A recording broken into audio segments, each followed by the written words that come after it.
आमाच्या विशेष बुलेटिनमध्ये आपलं स्वागत आहे. पाहूया विशेष बातमी. राज्यातील 1 एप्रिल 2019 पूर्वी नोंदणीकृत वाहनांसाठी हाय सिक्युरिटी रजिस्ट्रेशन प्लेट HSRP बसवणे आता अनिवार्य करण्यात आले आहे.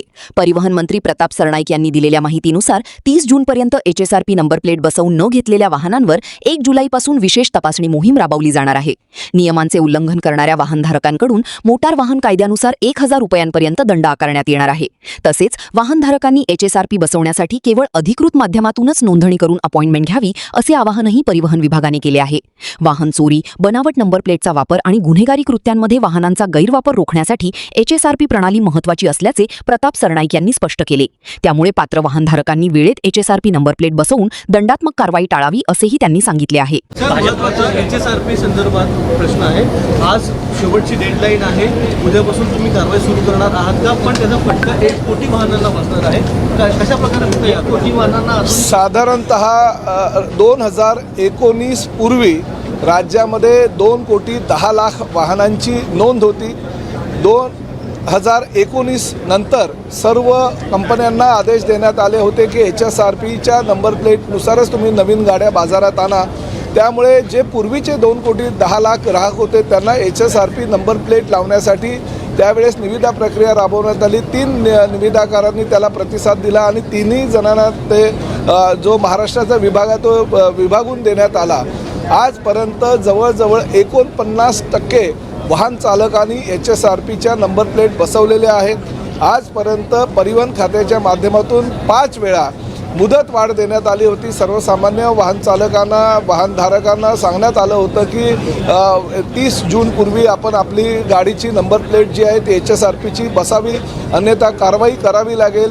जवळजवळ 5 वेळा मुदतवाढ दिल्यानंतर सुद्धा सर्वसामान्य वाहन चालकांनी जर ती नंबर प्लेट बसवली नसेल तर उद्यापासून नाईलाजास्तव का होईना नियमाच्या अधीन राहून आमच्या RTOचे अधिकारी प्रत्येक वाहन चालकाला ज्यांनी नंबर प्लेट HSRPची बसवली नसेल त्यांच्यावर दंडात्मक कारवाई करेल. 1000 रुपये दंडात्मक कारवाई करण्याच्या सूचना ह्या आमच्या डिपार्टमेंटच्या अधिकाऱ्यांना आपल्या परिवहन आयुक्तांनी दिलेल्या आहेत.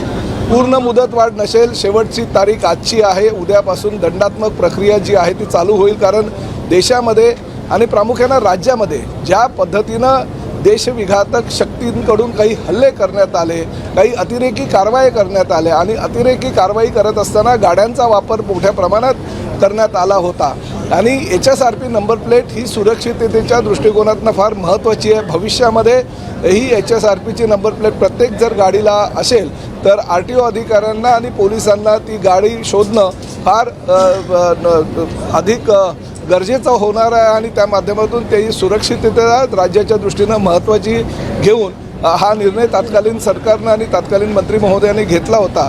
परंतु जर प्रवाशांनी किंवा वाहन चालकांनी अजूनपर्यंत जर नंबर प्लेट बसवली नसेल तर माझी परिवहन मंत्री म्हणून विनंती आहे, आज शेवटचा दिवस आहे, त्यांनी ताबडतोब नंबर प्लेट बसवण्यासाठी किमान अर्ज जरी केला तरी त्यांना दंडातून सूट देण्यात येईल. पण अर्जही केला नसेल आणि त्यांनी शासनाची जी योजना आहे किंवा जो नियम आहे त्याची पायमल्ली केली असेल तर नाईलाजास्तव त्यांच्यावर कारवाई करावी. केंद्रीय मंत्रिमंडळ विस्तार होतोय अशी चर्चा आहे आणि श्रीकांत शिंदे यांना कॅबिनेट मिनिस्टर मिळत आहे असं सुद्धा गोष्टी कानावर येतात. तुमची काय प्रतिक्रिया आहे? नाही बघा, ह्या ठाणे जिल्ह्याचं 3 वेळा प्रतिनिधित्व करणारे डॉक्टर श्रीकांत शिंदे हे फक्त एकनाथ शिंदे साहेबांचे चिरंजीव म्हणून त्यांनी नावलौकिक कमावला नाही तर ह्या देशाचं प्रतिनिधित्व करत असताना ठाणे जिल्ह्याला एक वेगळ्या स्थानावर ते घेऊन गेले. आपल्या मतदारसंघ जो कल्याण लोकसभा मतदारसंघ आहे त्या मतदारसंघामध्ये हजारो करोडो रुपयाची त्यांनी विकास कामं केलेली आहे आणि ते नेतृत्व करत असताना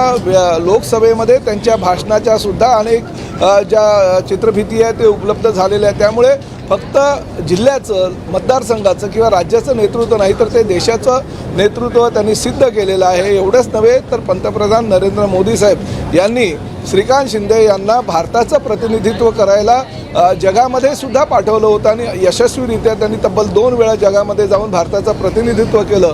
त्याबद्दल त्यांचं जेवढं कौतुक करावं तेवढं कमीच आहे. एकनाथ शिंदे साहेबांचा मुलगा म्हणून नव्हे तर ह्या कल्याण लोकसभेचा यशस्वी खासदार, राज्याचं नेतृत्व करणारे एक तरुण उमदा खासदार आणि देशामध्ये भारताचं प्रतिनिधित्व परदेशामध्ये सुद्धा जाऊन चांगल्या प्रकारे करणारे एक खासदार जर ह्या मंत्रिमंडळाच्या विस्तारामध्ये जर कॅबिनेट मंत्री होत असेल तर अतिशय आनंदाची गोष्ट आहे. फक्त एकनाथ शिंदे साहेबांचा मुलगा म्हणून नव्हे तर त्यानं त्याचं स्वकर्तृत्व त्यांनी सिद्ध केलेलं आहे आणि त्यामुळे त्याची ती तयारी आहे आणि त्याची ती मानसिकता सर्वसामान्य शिवसैनिकांच्या माध्यमातून आम्ही सुद्धा करणार. ते तर मंत्रीपद नको असं म्हणतात, परंतु आमची इच्छा आहे की त्यांनी मंत्रीपद स्वीकारावं. आमा चॅनलला लाईक करा, बातमीला शेअर करा, सबस्क्राईब फॉलो करायला विसरू नका.